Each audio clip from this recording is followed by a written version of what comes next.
জিহাদের ময়দানে এক সাহাবা যুদ্ধ করতে করতে কাফির মুশরিকদেরকে কচুকাটা করে জাহান্নামে পাঠিয়ে দিচ্ছিলেন। জিহাদের ময়দানে ওনার যুদ্ধ দেখে সব সাহাবারা বলল, আজকের জিহাদের ময়দানের সব সওয়াব এই সাহাবা পেয়ে যাবে। বিশ্বনবী বললেন, হুয়া ফিন্নার, ও জাহান্নামে যাবে। যুদ্ধ করতে করতে এই সাহাবা আর কিছু সময় অপেক্ষা করলেই শাহীদি মৃত্যু। কিন্তু আর অপেক্ষা করতে না পেরে তলোয়ারটাকে সে মাটিতে গেড়ে ওই তলোয়ারের উপর ঝাঁপিয়ে পড়ল। পেটের এই পাশ থেকে ঢুকে পিঠ দিয়ে তলোয়ার বের হয়ে গেল, ওইখানে শেষ। তার মানে শাহাদাতের মৃত্যু হয় নাই, তার হয়েছে আত্মহত্যা। যে গলায় ওড়না পেঁচিয়ে মারা যায়, ওই মেয়েগুলো in the day of judgement, কিয়ামতে বিচার শেষে জাহান্নামে শুধু ওড়না পেঁচিয়ে মরতেই থাকবে। যে বিষ খেয়ে মারা যায়, ওর শাস্তি হবে জাহান্নামের বিষ খেয়ে খেয়ে সে জাহান্নামটাকে কাঁপিয়ে তুলবে। যে ছুরি ঢুকিয়ে স্ট্যাবিং করে মারা যায়, ও শুধু স্ট্যাবিং করতেই থাকবে জাহান্নামে। বিশ্বনবী সবসময় দোয়া করতেন, আল্লাহুম্মা রযুকনা হুসনাল খাওয়াতিম, হে আল্লাহ তুমি আমার শেষটাকে ভালো করো, কারণ সব ভালো তার, শেষ ভালো যার। এরকম অনেকে আছে আজীবন ইসলামের পক্ষে ছিল, কিন্তু শেষকালে মোরতাদ হয়ে মারা যায়, আছে না নাই? আবার অনেকে আজীবন ছিল কাফের, মুশরিক, ইসলামের শত্রু, নাস্তিক, কিন্তু শেষকালে কালিমা পড়ে মারা যায়, আছে না নাই? জিহাদের ময়দানে এক সাহাবা যুদ্ধ করতে করতে কাফির মুশরিকদেরকে কচুকাটা করে জাহান্নামে পাঠিয়ে দিচ্ছিলেন। জিহাদের ময়দানে ওনার যুদ্ধ দেখে সব সাহাবারা বলল, আজকের জিহাদের ময়দানের সব সওয়াব এই সাহাবা পেয়ে যাবে। বিশ্বনবী বললেন, হুয়া ফিন্নার, ও জাহান্নামে যাবে। এক সাহাবী তো অবাক, এটা আবার কেমন কথা? জান মাল সব বাজি রেখে জিহাদের ময়দানে আল্লাহর দুশমনগুলোর একটার পর একটাকে শেষ করে দিয়ে জাহান্নামে পাঠিয়ে দিচ্ছে, আর এই মুজাহিদ ফি সাবিলিল্লাহ জাহান্নামে যাবে। How come, how it's possible? এই সাহাবী পেছনে পেছনে লুকিয়ে লুকিয়ে দেখতে লাগলো যে আমি এটার শেষ দেখতে চাই। দেখতে দেখতে এক পর্যায়ে তিনি খুঁজে পেলেন যে সাহাবী কাফেরদের বিরুদ্ধে যুদ্ধ করতে করতে কাফেরদের বিশাল এক ঘাটির ভেতরে ঢুকে পড়েছে। সেখানে যুদ্ধ করতে করতে একটা পর্যায়ে এমন আসলো, সে মারে আবার মার খায়। শুধু মারে না, মারেও আবার মরেও। মার খেতে খেতে হঠাৎ তার ডান হাতে এক কাফের এক কোপ মেরে তার ডান হাতটা কেটে ফেলে দিল। তাকে আহত অবস্থায় রেখে দিয়ে কাফেররা অন্যদিকে চলে গেল। এই ডান হাত থেকে ব্লিডিং হতে হতে এমন অবস্থা আর সহ্য হয় না। আর কিছুক্ষণ ওয়েট করলেই তার শাহাদাতের মৃত্যু। কিসের মৃত্যু? কথা বলেন।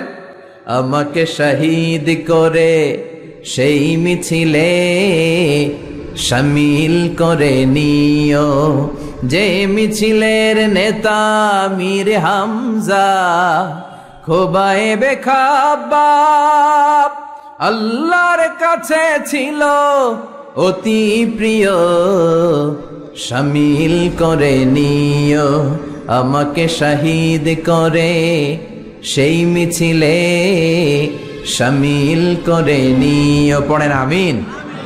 শাহাদাতের তামান্না যার অন্তরে থাকে না, সে মুমিন হতে পারে না, সে মুনাফিক।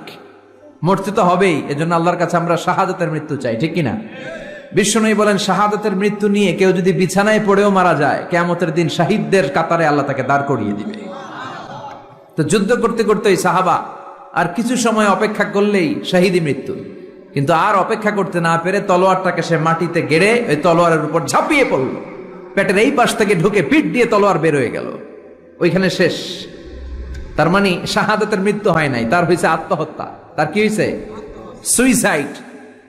মান খাতালা নাফসাহু বিশাইইন উযযিবা বিহি ইয়াউমাল কিয়ামা, যে ব্যক্তি যে জিনিস দিয়ে নিজেকে শেষ করবে কিয়ামতের দিন, ওটাই হবে তার শাস্তি। যে গলায় ওড়না পেঁচিয়ে মারা যায়, ওই মেয়েগুলো in the day of judgement, কিয়ামতে বিচার শেষে জাহান্নামে শুধু ওড়না পেঁচিয়ে মরতেই থাকবে। যে বিষ খেয়ে মারা যায়, ওর শাস্তি হবে জাহান্নামের বিষ খেয়ে খেয়ে সে জাহান্নামটাকে কাঁপিয়ে তুলবে। যে ছুরি ঢুকিয়ে স্ট্যাবিং করে মারা যায়, ও শুধু স্ট্যাবিং করতেই থাকবে জাহান্নামে।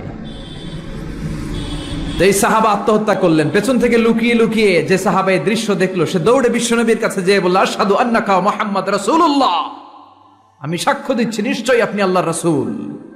কারণ ওই সাহাবী আত্মহত্যা করে মারা গিয়েছে, তার কপালে শাহাদাত জোটে নাই। এজন্য বিশ্বনবী দোয়া করতে বলেছেন, আল্লাহুম্মা রযুকনা হুসনাল খাওয়াতিম, হে আল্লাহ আমাদের শেষটাকে তুমি ঈমানের মৃত্যু দিও, শেষ সময়টাতে তোমার নাম জপে যেন আমরা পৃথিবী থেকে যেতে পারি, তুমি তৌফিক দাও। চিল্লায় পড়েন আমিন। সব সময় মুমিন ভয় পাবে কাকে? চাইবে কার কাছে? নাকি খাজা বাবার কাছে, বড় হুজুর, ছোট হুজুর? একজনের কাছে আমরা চাইবো। চিৎকার করে বলেন, তিনি কে? তিনি হচ্ছেন আমাদের আল্লাহ। আমরা আল্লাহর দরবারে শুকরিয়া জানাই যে চমৎকার প্রোগ্রামে আল্লাহ তাআলা আমাদেরকে আসার বসার তৌফিক এনায়েত করেছেন। আসুন আমরা সবাই শুরুতে কালিমাতুশ শুকর উচ্চারণ করি। আমরা পড়ি আলহামদুলিল্লাহ। সবাই পড়েন রব্বানা লাকাল হামদ হামদান কাসীরান তাইয়িবান মুবারাকান ফীহি ইয়া রাব্বি লাকাল হামদু কামা ইয়ানবাগি লিজালালি ওয়াজহিকা ওয়া আযীমি সুলতানিকা লাকাল হামদু বিল ঈমান লাকাল হামদু বিল ইসলাম লাকাল হামদু বিল কোরআন। আল্লাহ আজকের এই কথাগুলোকে বলাটাকে শোনাটাকে তুমি কবুল করো। আজকের মাহফিলটাকে তুমি আমাদের নাজাতের ওসিলা বানাও। আরো জোরে পড়ি আমিন।